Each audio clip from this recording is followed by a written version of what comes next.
Namshukuru Mungu, nataka kuwaletea salamu za Krismasi na mwaka mpya. Tunapomaliza mwaka huu, ndugu zangu wa Tanzania, tumemaliza mwaka 2025 kwa neema ya Mungu. Ngaje tumepita katika changamoto mbalimbali, lakini bado Mungu ametujalia mimi na wewe unayenisikiliza tuko hai. Kwa hiyo ni wasihi kwa rehema zake Mungu tumalize sherehe hizi za Christmas na za mwaka mpya katika utulivu, tukijua ya kwamba sisi ni Watanzania ambao tunapenda amani na utulivu, na Mungu ametujalia hiyo kwa miaka mingi. Naiombea nchi yangu ya Tanzania, na waombea viongozi wangu wa Tanzania na watu wote, Mungu apate kuwabarikia.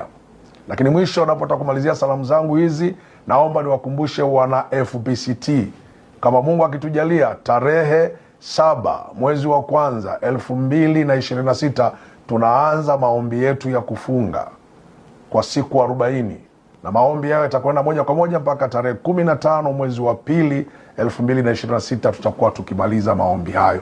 Kila mwaka tunafanya hivyo kuweka msingi wa maisha yetu na kukabidhi mipango yetu mbele za Mungu. Ni waombe shime kila Mkristo ashughulikie mambo haya, ahusike katika maombi haya, kuanzia ngazi ya tawi, ngazi ya parishi, kanisa la mahali na jimbo. Viongozi wa majimbo, naomba msimamie mambo hayo. Viongozi wa makanisa ya mahali, naomba msimamie maombi hayo, na kila mmoja ajisikie kuhusika na maombi hayo.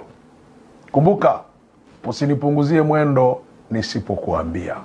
Kumbuka, inuka, maana shughuli hii inakuhusu wewe, na sisi tuko pamoja nawe. Uwe na moyo mkuu ukaitende. Kumbuka, katika mipango yetu mikakati ya miaka 10 ni kasi ya umisheni, nguvu ya kiuchumi, mapinduzi ya kidigitali, maongozi bora 2025 mpaka 2029.